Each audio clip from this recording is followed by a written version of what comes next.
Prime Minister, welcome to the podcast. Thank you for having me. How are you doing today? Really good. We're at Reading St Anne's Primary School, and we've just been doing breakfast club, free breakfast clubs with the children here, and it's been fantastic because today is the day that we're rolling out.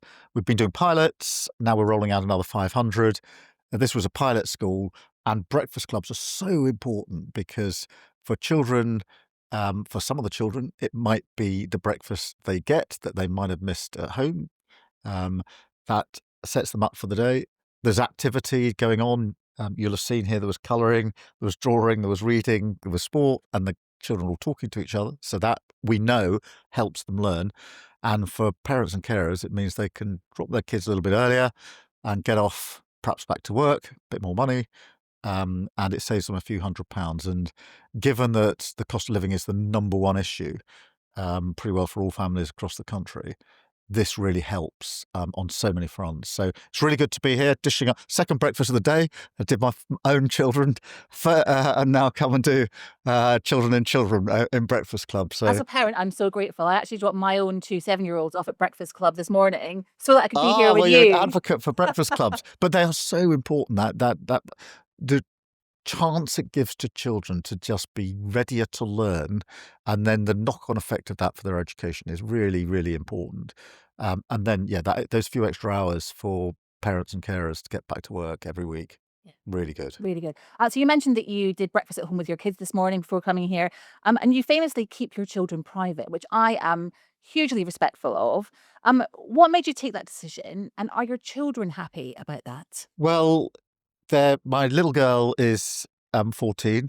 I was about to say my little boy is 17, but he's taller than me now, so I'm not sure I can still call him my little boy. And I was deeply conscious when I went into politics, but particularly when I became leader of the Labour Party 5 years ago, and they were respectively 9 and 12. That they were going into those years that are really formative for children, particularly now I'm Prime Minister. They're teenagers. And so we wanted to protect them. I think if they'd been under 10, probably they wouldn't have really been impacted so much. If they'd been over 20 and left home, wouldn't be impacted. But these are the ages, I think, going through a lot in your teenage years, both boys and girls, and we wanted to protect them. So our rule is no photographs with them, no imagery of them. We don't use their names in public. And so the sort of ring of protection around them. And also we transport them back to their old lives. So they leave Downing Street and they go up to Kentish Town, back to the schools they've always been in, with the friends they've always had, so that their life, so far as we can do it in difficult circumstances, remains the same, so that they get the best chance. Now, do they like it or not like it? It's a mixed bag. I think sometimes they want to be out there with us and are slightly frustrated because it means if we're doing something in public, we can really sit together. And so that's a shame for them. It's a shame for us in a way because obviously we love our kids. They're our pride and joy. It's what I want to do more than anything is spend time with my kids. So there's a bit of frustration there. But I think overall, particularly with social media, that if there was images, etc., it would soon get out of hand and we have to protect them from that. So that's why we took the decision and we've stuck to it. Because our goal, when they were born, we sort of Vic and I looked at each other, slightly nervous and bemused at the responsibility we now had, and basically asked each other, what do we want for our kids? And we settled on happy and confident as the only things that matter. Happy and confident. So we stick with that's the golden rule. That's nice. Now we often ask working mums how they juggle it all. We rarely ask dads. How do you juggle? I mean, you've spoken about, trying to be home at 6 o'clock on a Friday. I'm not sure if that's even possible as That's Prime not going so Minister. well. How is that going? Well, look, it is difficult, and you should ask dads more because every dad should be challenged on this. Because I don't want to be a dad who, in years to come, says, "I wish I'd spent more time with my kids." If you want to spend more time with your kids, spend more time with your kids, and you can do it even when you're really busy. So there are little things that you can do, even if it's 20 minutes or half an hour. Go and spend that time. Have things that you always do together, whether it's taking them to sports clubs or some activity, and being the one that goes with them, standing there watching them in the rain or the sun, usually the rain. And just little things like I have to deliver a cup of tea to my daughter at 7 o'clock every morning. Sounds And fair there's enough to just, me. yeah, it's one of my duties. I can't get off to work until I've done it. And sometimes my son's now at sixth form, so he's back sometimes a little bit early. If he is back early and I've got 20-minute break for a cup of tea and a sandwich, I'll take it up to the flat. It's only 20 seconds away. I'll sit with him and do it. So you can make time, but the big mistake is not to is to think that you are too busy to make time for your children. It's really bad, and it's really good for them. It's really good for me because when our flat is above the office in Downing Street. When I go through the door, everything about being prime minister has to be left at the door. I go in and I'm dad, and then I'm fair game for them to laugh at me, which is their main activity. And that is being sort of reduced by your children the moment you walk through the door with them laughing with you and at you is very good for the human soul, in my view. I can relate to that. I really can. Now I interviewed Jacinda Ardern recently, A and great she woman. She's fantastic. incredible. Yeah, I just saw her the other week. And she spoke about how really felt guilt when she was Prime Minister of New Zealand over that juggle. Is that something that you've ever felt? Have you had to miss out on something because of your duties? Yes, and there's no denying that there's a sense of guilt about that not being there. For the big things like birthdays, usually you can plan in advance. So my daughter's birthday is coming up very soon. She's been doing the countdown and reminding me every single day. Um, but there are things like school evenings, parents' evenings, which I try to get in the diary, and in fact, we did just the other week.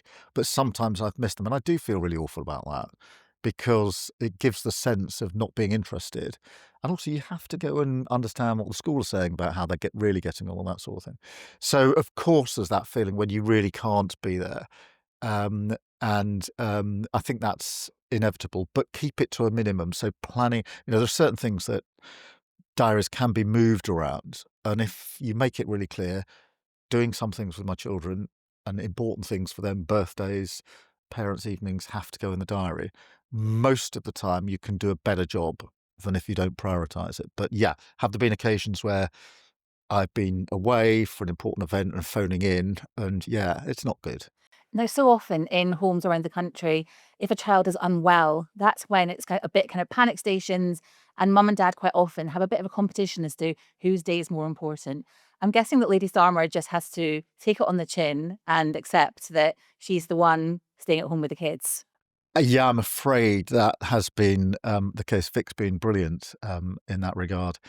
Um, Obviously, it depends how old. I mean, more so when the children were sort of pre-teenage. Not such a problem for us now, but yeah, that's always an acute problem with when the kids wakes up um, too ill to go to school, and they use. I mean, certainly with our kids, it's sort of 48-hour blast where they feel really ill and then miraculously. You have to work out, are you really ill or are you just really tired and need a day of just rest? I think with our kids, we can tell that there are just little indicators that they're getting ill. But now we're lucky because obviously they're older and therefore it's not such a. But for younger children, it is a real problem. Yeah. And I'm sorry to say that poor old Vic has picked up the heavy lifting there more than I have. Yeah. Now we have teenage daughters similar age. My daughter has just turned 15. So I know what I'd say to this question, but what would you say is the biggest challenge to parenting teenagers? Social media, no question. So many difficult questions. Is it right to give them a mobile phone? What's the right age for doing that? How do we check what they're looking at? How much time are they spending on it? What are they looking at? And getting that balance right, I think, I'd be surprised if the majority of parents didn't say it's social media that they are most concerned about. Look, there are good things on social media. They can get their information, they can get news, and they do. Um, but obviously it can also take them in different directions. How have you handled that smartphone conversation in your home? Yes, we have, in terms of how much use, and what they can look at, as long as we can check, which is not always easy. But we do talk about it, and we talk about what they're looking at. And I think talking about it helps, and observing what they're doing with their friends. But it's difficult because, look, most teenagers have got a mobile phone, and therefore we gave our children a mobile phone when they went to secondary school. It is useful from our point of view because we've got a tracker on their phone. So it is really good for me and Vic to know where they are. And But we do have to talk to them about, as every parent does, about just how much use they're making of it. And how good are you at trusting your gut with parenting decisions? Do you have, if one of your kids says, "I want to go to this party," or "I want this new social media Just by app," way of example. yeah, not that I've been in that situation myself. Yeah, How do you decide what the right thing to do is? it's difficult. And we've just started those conversations about I want to go to a house party. Um, our gut is not to simply say no to everything, but to put some guardrails around it. That's just our gut. Um, but look, I'm not going to pretend to you that we're experts or that there's only one way of dealing with it. There's one thing I've learned pretty rapidly is there are different ways of parenting. There is no one way which is correct. It's going to depend on the parents, depend on the children. And a bit of it is trial and experiment. But I think in the end, your instincts, and Vic and I have got similar instincts, and we talk it through between us, in terms of um, what's the right judgment call, how much risk are we prepared to sort of tolerate. But also this sense of if you simply say no to everything, that can be counterproductive because then children can find other ways to do the thing that you've said they can't do. Um, but it's not easy. And I think house parties are a tricky one. I mean, oh, I'm there, honestly. It's so hard to know what to do. Who do you go to then for wider advice? Do you have like a dad's WhatsApp group that you can ask, for pearls of wisdom, or do you have a podcast that you listen to just to get that advice? Well, I'm lucky. My sisters have both got children. They're a little bit older now, so they've been through it before. So it's always good to talk to them. And friends of ours have been through it. So there is advice there. To be honest, I think Vic and I probably talk it through amongst ourselves. I think Vic probably, her sister's got a child as well, and she's very close with her sister. So there's a sort of small group, but in the end, Vic and I'll sort of sit and try to talk it through. Yeah. And I mentioned WhatsApp there. Do you have a family WhatsApp chat? And is that where most of the ribbing happens with your kids taking the mick out of you? Yeah, we do have a family WhatsApp, and all sorts of things go on that WhatsApp, photos, jokes, and usually anything that reduces me and laughs at me is good. But there are quirky things. So our daughter always wants to know what food I've got if I'm travelling. So I always have to send her back. And if there's any melon, she loves melon, I have to take a picture of the melon and send it back. Makes him a bit weird, but That's so that's nice, the though. sort of thing that's going on. I have found it quite hard to accept that I'm not cool anymore. I mean, I know that it's hard to, you're looking at me, you're thinking, but you are cool, Alison. Yes, you are cool, Alison. But my Sorry, missed the prompt there. but my teenager reminds me that so often. Do your kids teach you about the music they're listening to, or the words, like the slang they're using, or do they just enjoy the fact that you have no idea what it's all about? Well, it I think getting your kids to think you're cool is quite hard, to be honest. The only time I know I've achieved even the slightest degree of that is when I was walking down the high street with my son. This was a few years ago, but his feet were the same size as mine, and was wearing a pair of my trainers. They were decent trainers as well. And like, he normally wouldn't go near any of my clothes, but it nicked them and put them on. And so I took a moment to think, those trainers must at least be cool enough for a teenager to be wearing in Kentish Town High Street. That But is high that's as praise. far as I've got, I'm afraid, on the cool with your kids.